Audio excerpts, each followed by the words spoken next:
जब मैंने अपने भैया से पूछा पैसा कहाँ से आया, तो उन्होंने कहा माँ के नाम पर जो जमीन थी मैंने उसे बेच दिया। लेकिन मुझे किसी और से पता चला कि उन्होंने मुझसे पैसों के बारे में झूठ कहा। आज तक मुझसे एक छोटा सा भी झूठ नहीं बोलने वाले मेरे भैया ने पहली बार आपने जो उनसे इतना सारा सोना मांगा उसके बारे में और मेरी शादी के बारे में उन्होंने मुझसे झूठ कहा। मेरे भैया को इस हालत में पहुंचाने वाले आप दोनों हैं। हर कोई शादी के लिए अपना घर गिरवी रखता है या फिर जमीन गिरवी रखता है या फिर गहने बर्तन ये सब कुछ गिरवी रखता है। लेकिन क्या आपको पता है कि मेरे भैया ने क्या गिरवी रखा है? अपनी बहन की शादी के लिए उन्होंने खुद को ही गिरवी रख दिया। अपने आप को गिरवी रखकर उन्होंने बदले में 5 लाख रुपए लिए। क्या कह रही हो बेटी? अपनी जान गिरवी रख कर भी मैं पैसों का इंतजाम करूंगा, ये तुम्हारे भाई ने ही तो कहा था। लेकिन तुम कह रही हो उसने सचमुच अपनी जान गिरवी रखी है। मुझे कुछ समझ में नहीं आ रहा। अगर मुझे सोने के गहनों के बारे में पता चल जाता तो मैं इस शादी के लिए हाँ नहीं करती। इसीलिए उन्होंने मुझसे कहा कि बुआ ने सादा साड़ी में आने के लिए कहा है। भैया मुझसे झूठ बोलकर खुद पैसों के लिए भटकते रहे। ये बात सुनकर उनके मालिक ने वो पैसों का इंतजाम करके उन्हें देंगे ऐसा कहा। पर जब मालिक से पैसे नहीं मिले तो उसके बाद मेरे भैया ने कोई और रास्ता ना देखकर मेडिकल रिसर्च के लिए अपने शरीर को ही गिरवी रख दिया। आपको पता है मेडिकल रिसर्च के लिए शरीर को गिरवी रखने का क्या मतलब है? जो नई नई बीमारियां आ रही हैं उनकी दवाई की खोज की जाती है और उसे शरीर में डालकर रिसर्च की जाती है। अब कैंसर के लिए जो नई दवाई खोजी गई है उसे मेरे भैया के शरीर में डालकर 3 महीने के लिए वो लोग भैया को अपने पास रखेंगे। और इस रिसर्च में भैया की जान को कुछ भी हो सकता है। ये सब जानते हुए भी उन्होंने हाँ कह दिया और कागज पे हस्ताक्षर करके पैसे ले लिए। ये सब किस लिए? आपने जो गहने मांगे थे उसके लिए। भाई का बेटा भाई की बेटी इस रिश्ते से ज्यादा, ईश्वर के जैसे माता पिता की इच्छा पूरी करने से ज्यादा, उन्हें दिए गए वादे को निभाने से ज्यादा आप लोगों के लिए सोने के गहने थे क्या? आपके लिए अगर गहने ही बड़े हैं तो फिर ये रिश्ते नाते बुआ फूफा क्यों? बहुत बोल लिया तुमने। कब से देख रही हूँ, जब से आई है बिना सांस लिए बोले जा रही है। रिश्तेदारी, बुआ का बेटा, मामा की बेटी, बिना साड़ी और गहनों के ही तुम्हें इस घर में ले आऊं क्या? मीनाक्षी, आप चुप रहिए ना। ये लड़की बिना हमारी इज्जत किए बकवास किए जा रही है और आप मुझे चुप होने के लिए कह रहे हैं? इतनी देर तक हम इसकी बातें सुन रहे थे ना, अब ये हमारी बात सुनेगी। सुन, दुनिया में सिर्फ तेरा भैया ही संघर्ष कर रहा है ऐसी बात नहीं है। अगर परिवार है तो तकलीफ और नुकसान तो होगा ही ना। शादी ब्याह में कर्ज लेना, संपत्ति बेचना, ये सब नॉर्मल बात है। तेरे भैया के पास तो संपत्ति भी नहीं है, इसलिए उसने अपना शरीर बेच दिया। मैंने उसे ऐसा करने के लिए कहा था क्या? और तो और मैंने कहा था कि ये रिश्ता ठीक नहीं है। अपनी बहन की योग्यता के हिसाब से कोई दूसरी जगह ढूंढ लो। मैं तुम्हारी बुआ हूँ और मदद करके ये शादी भी करवा दूंगी, ऐसा भी कहा था। लेकिन वो नहीं माना, मेरे पैर पकड़कर गिड़गिड़ाने लगा।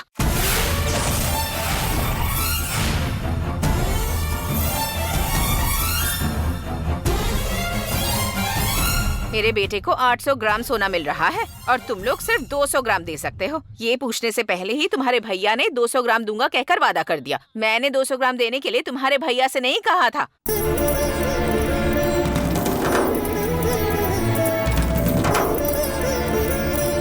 हम बुआ और फूफा होते हुए भी शादी के बाद तुम्हारे सास ससुर बनने वाले हैं।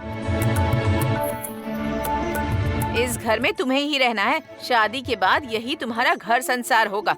लेकिन तुम तो गांव के मुखिया की तरह न्याय की बातें कर रही हो, जैसे हम तुम्हारे साथ अन्याय कर रहे हैं। क्या कहा?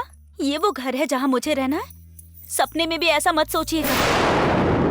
जब मैंने इस घर की दहलीज पर कदम रखा था तभी सोच लिया था कि अब चाहे कुछ भी हो जाए, चाहे कोई भी कारण हो, लेकिन इस घर की दहलीज पर दोबारा कभी कदम नहीं रखूंगी। तामराई। नहीं फूफा, मेरे भैया की जान गिरवी रखकर आप लोगों को सोने के गहने चाहिए। मुझे इस घर की बहू बनने की जरूरत नहीं है। अब मेरे भैया आकर कहे या फिर खुद ईश्वर ही क्यों ना आकर मुझसे कहे, मैं ये शादी नहीं करूंगी। इस घर की दहलीज पर दोबारा कदम नहीं रखूंगी।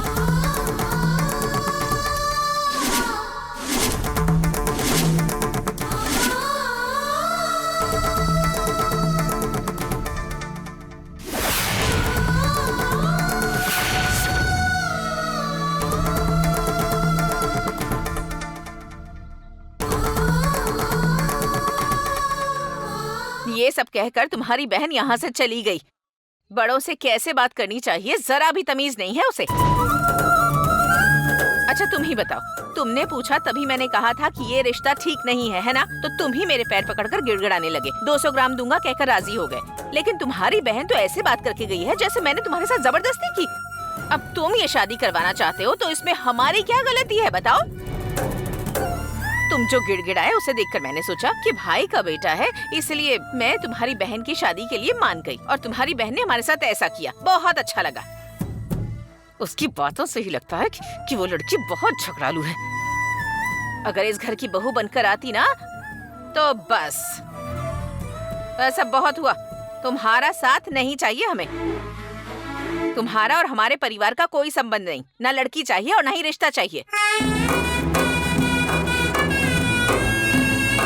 और सुनो, दोबारा रिश्ता लेकर इस घर की तरफ कभी मत आना। मैं अपने बेटे के लिए किसी और जगह लड़की देखकर उसकी शादी करवा दूंगी। तुम जाओ यहाँ से।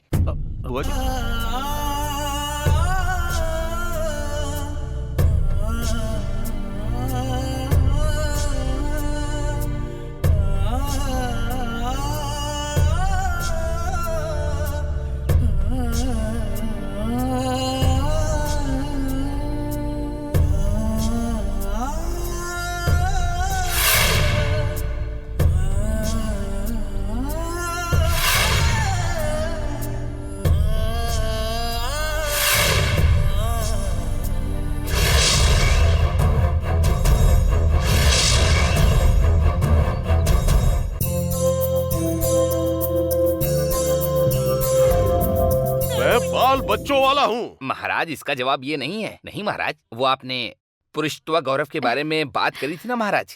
मुझे समझ में नहीं आया। अरे बाल बच्चों वाला महाराज। अरे महाराज, मुझे झील की सुई के बारे में वंश से भी नहीं पता है। मुझे कुछ नहीं पता महाराज। अरे छोड़ो मुझे, हम उससे ही पूछते हैं। ए, वहाँ कौन है तुम्हें पता है क्या? अरे तुमसे ही पूछ। कौन है? रुको, आ रही हूँ। आ रही हूँ, कहा ना? आप हैं, अंदर आइए ना।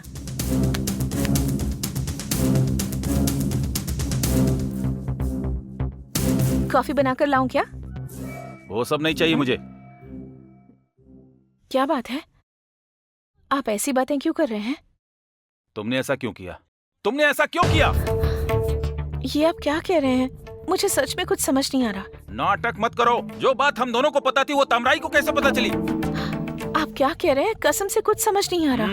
तुम्हें कैसे समझ में आएगा? तुम्हारे लिए कसम तो शक्कर की खीर है। तुमने ऐसे ही सोचकर कसम जो खाई थी उसे तुमने हवा में ऐसे ही उड़ा दिया। मेरी बहन की शादी मेरा सपना था, मेरा लक्ष्य था। तुमने उसे तोड़ दिया, मेरी खुशियों में जहर घोल दिया है। अब तो खुश हो ना तुम? आपका ये आक्रोश और गुस्सा देखकर मुझे ये तो समझ आ रहा है कि उसकी शादी के मामले में कुछ गड़बड़ हुई है।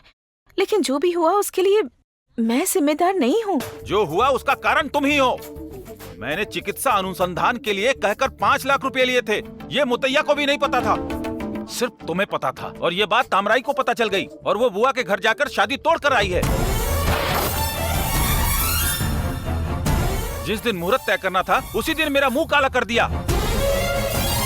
मैं यहाँ हूँ उसे कैसे पता चला? अगर आपकी बहन की शादी नहीं होगी तो आपकी जान चली जाएगी, ये कहकर आपने मुझसे कसम ली थी। तो मैं ये बात तामराई को कैसे बता सकती हूँ? कसम से मैंने उसे कुछ नहीं बताया। देखो, बार बार कसम खाकर मुझे गुस्सा मत दिलाओ। अगर मैं मर जाऊँ तो तुम्हारा क्या जाएगा, इसलिए तुमने ऐसा किया। ये क्या कह रहे हैं? कैसी बातें कर रहे हैं आप? मैं ऐसा सोच सकती हूँ क्या? तामराई की शादी होनी चाहिए और साथ ही आपकी जान को भी कोई खतरा नहीं होना चाहिए, इसलिए मैं ईश्वर से रोज प्रार्थना करती हूँ। तुम कितनी भी सफाई दो, मैं तुम पर विश्वास नहीं कर सकता। तुमने ही तामराई को सारी सच्चाई बताई है। मैं आपको कैसे यकीन दिलाऊं? अरे बस करो, ज्यादा मत बोलो। भैया,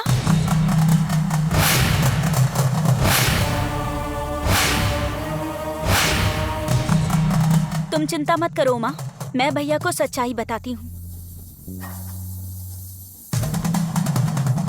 आपने ऐसा क्यों किया? ऐसा काम करने की आपकी हिम्मत कैसे हुई भैया? मानती हूँ आपकी इच्छा थी कि मेरी शादी अच्छे से हो जाए भैया, ये गलत नहीं है। लेकिन शादी के लिए आपने अपनी जान को गिरवी रखा, ये गलत है। जान से भी ज्यादा अपने भाई को प्यार करने वाली कौन सी बहन को अच्छा लगेगा। अच्छा हुआ कि शादी से पहले ही मुझे इस बात का पता चल गया। अगर शादी की बात पता चलता ना तो मैं तो जीते जी ही मर जाती भैया। आपकी पीड़ा के बारे में सोचकर पल पल तड़पती रहती।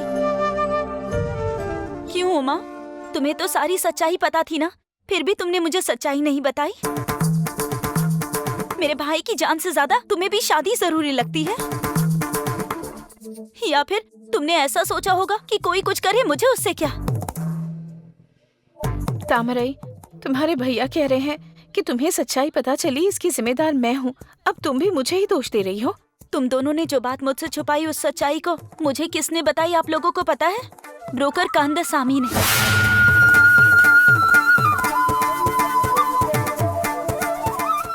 जब मैं राशन लेने के लिए बाजार गई थी और आपका फोन आया था, तब मुझे रास्ते में पेरुमल चाचा मिले थे और उनसे बात हुई थी। हमारे गांव में तुम्हारे माँ और बाप के नाम पे 1 इंच भी जमीन नहीं है। तुम्हारे भैया जरूर किसी कारण से ये जमीन वाली कहानी सुना रहे हैं। तभी मुझे पता चला कि आपने मुझसे झूठ कहा है। मुझे लगा शायद आपने धूमधाम से शादी करने के लिए आपने ब्याज वगैरह पर कर्ज लिया होगा, तो मैंने मुतैया भैया से जाकर पूछा। तभी उन्होंने मुझे बुआ के घर पर गहनों वाली बात बताई। बुआ ने आपसे इतना सारा सोना मांगा और उसके बाद आपको मालिक से भी मदद नहीं मिल पाई। और उसके बाद आपकी और डॉक्टर वाली बात को मुतैया भैया ने मुझे विस्तार से बताया।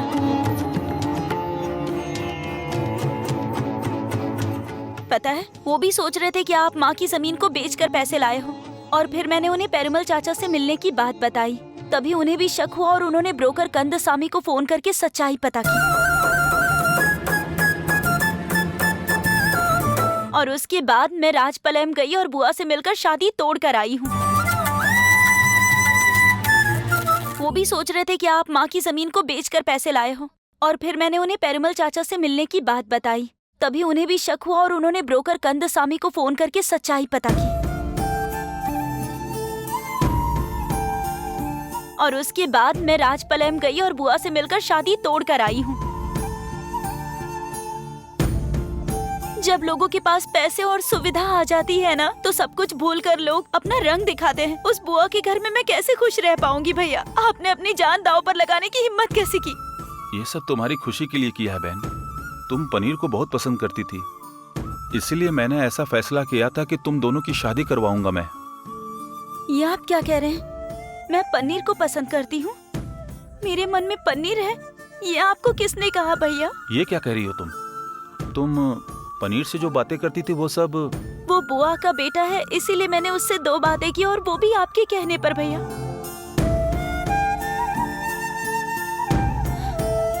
ठीक है, तो पनीर ने जो फोन दिया था, उसने तो जन्मदिन का उपहार कहकर दिया था। मैंने मना कर दिया था। मैंने तो उसे खोला भी नहीं था, आप ही ने खोल कर देखा था ना।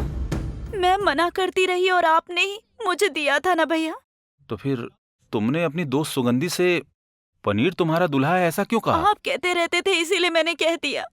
इसके अलावा मेरे मन में और कुछ नहीं है।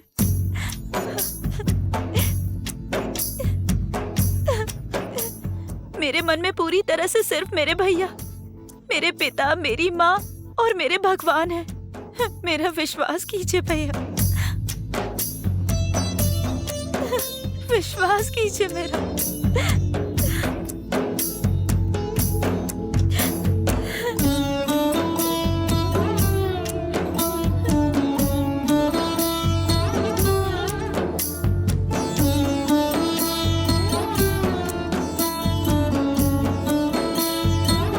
तामराई,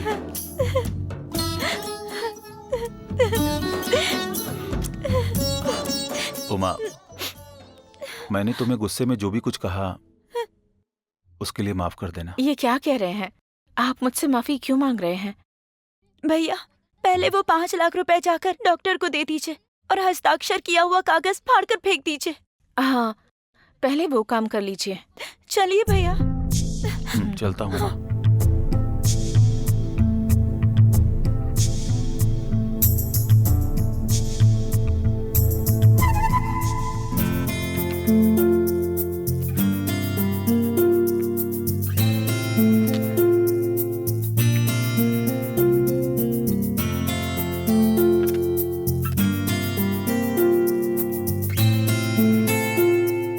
सुनिए, हाँ? इस फोटो में जो लड़की है वो हमारे पनीर के लिए बिल्कुल सही है ना? सोने के लालच में ही तुमने तामराई को इतना कुछ कह दिया। चाहे जो भी हो, तामराई तुम्हारी भाई की बेटी है। क्या कह रहे हैं आप तो ऐसे कह रहे हैं जैसे मैंने ही कुछ करके ये शादी रुकवा दी। उस तामराई ने ही कहा था ना कि अब मेरा भैया भी कहे या खुद ईश्वर आकर कहे तब भी मैं ये शादी कभी नहीं करूंगी।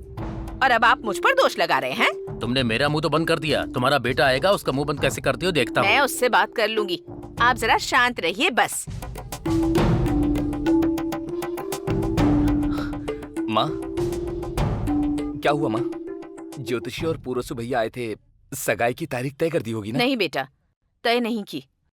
उससे पहले तुम ये तस्वीर देखो, इसमें से तुम्हें कौन सी लड़की पसंद है वो बताओ, हम रिश्ता पक्का कर देंगे। माँ, आप ये क्या कर रही हैं? मुझे ये फोटो क्यों देखनी है? अरे शादी तुमको करनी है ना बेटा, तो तुम ही देखोगे। क्या कहा? शादी मुझे करनी है? मेरी तो शादी तामराई से होगी और मेरी तो तामराई के साथ शादी तय हो गई थी ना। वो शादी नहीं होगी, तुम तामराई को भूल जाओ। और इनमें से कौन सी लड़की पसंद है वो बताओ, हम बात पक्की करेंगे। माँ, ये क्या कर रही हैं आप? आपने ऐसा क्यों कहा कि मेरी और तामराई की शादी नहीं ये होगी? मैंने नहीं कहा बेटा, उस तामराई ने ही घर आकर कहा कि ये शादी अब नहीं हो सकती। क्या तामराई ने कहा? नहीं, मैं ये नहीं मानता। आप लोग झूठ बोल रहे हैं। मैं झूठ क्यों कहूंगी? अपने पिताजी से पूछ लो, इनकी बात पर यकीन करोगे ना? क्यों जी, आप चुपचाप क्यों बैठे हैं? तामराई ने आकर कहा था कि शादी नहीं करूंगी, ऐसा कह दीजिए इससे। हाँ बेटा, तुम्हारी माँ सच कह रही है। तामराई को ये शादी बिल्कुल भी पसंद नहीं है। नहीं, मैं नहीं मानता। आप दोनों किसी बात को लेकर मुझसे सच्चाई को छुपा रहे हैं। बताइए ना, आखिर क्या बात है? जो मेरे हाथों में है वो मैं कर सकता हूँ और करूंगा भी, लेकिन दया करके मेरी बहन की शादी के लिए हाँ कर दीजिए। अगर उसके लिए जरूरत पड़ी तो मैं अपने आप को गिरवी रखकर आपके लिए गहने लाऊंगा। मेरे भैया की जान को गिरवी रखकर आपको गहने दहेज में चाहिए? मुझे इस घर की बहू बनने की जरूरत नहीं है, समझिए आप। अब अगर मेरे भैया भी आकर कहेंगे ना, या फिर भगवान भी आकर कहेंगे, फिर भी मैं ये शादी नहीं करूंगी। चाहे कुछ भी हो जाए, इस दहलीज पर कदम नहीं रखूंगी।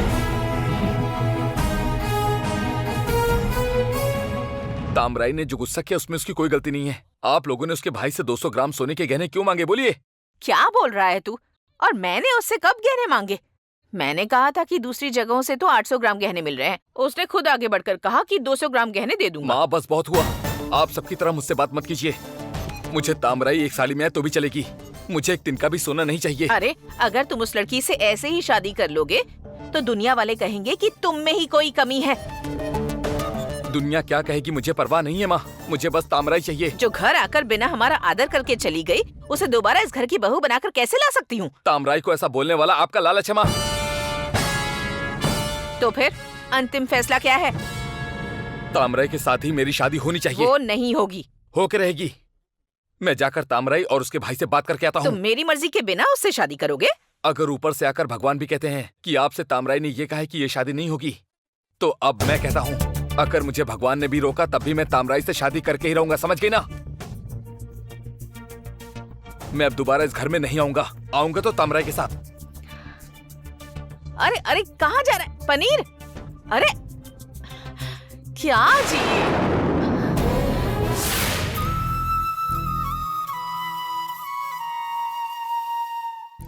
पुअरसु, तुम्हारी बहन की शादी टूट गई इसका दुख मनाऊं या तुम उस डॉक्टर से बच गए इसकी खुशी मनाऊं, यही समझ में नहीं आ रहा। तुमने तो माँ की जमीन बेचकर बहन की शादी के लिए पैसों का इंतजाम किया ना? मुझसे भी झूठ बोला पुअरसु। मुझे तो लगा था कि पुअरसु कभी झूठ नहीं बोलता, इसीलिए मैंने भी तुम्हारी बात पर विश्वास कर लिया था। उसे छोड़ो पुअरसु, जैसी तुम्हारी बुआ है, अगर तुम्हारी बहन वहां चली भी गई तो जिंदगी भर संघर्ष ही करती रहेगी। फिर उसे तकलीफ में देखकर तुम भी तो दुखी होते रहोगे। हाँ, किसके पुण्य से ऐसा हुआ पता नहीं, पर भगवान ने ऐसी बात होने से तुम्हें बचा लिया। उसकी खुशी मनाओ। पैसा आने के बाद इंसान अपने आप को कितना बदल लेता है। ये रिश्ते, नाते, प्यार, ये सब इनका कोई मतलब नहीं। तभी तो गाना गाते हैं, मतलब की यारी, मतलब के रिश्ते। उसे छोड़ो पुअरसू, तुम्हें तुम्हारी बुआ के बेटे से बहुत ही अच्छा दूल्हा मिलेगा। अच्छा भैया, आप लोग बातें कीजिए, मैं जाकर चाय लेकर आता हूँ, ठीक है? हम यहाँ कितनी गंभीर बात कर रहे हैं, लेकिन इसका ध्यान चाय लेकर आऊं, वड़ा लेकर आऊं, अपने इसी काम पर रखा है। भैया गलती हो गई मालिक। है, जाने दो उसे। इस बार तो बच गया तू। जा जल्दी लेकर आ। भैया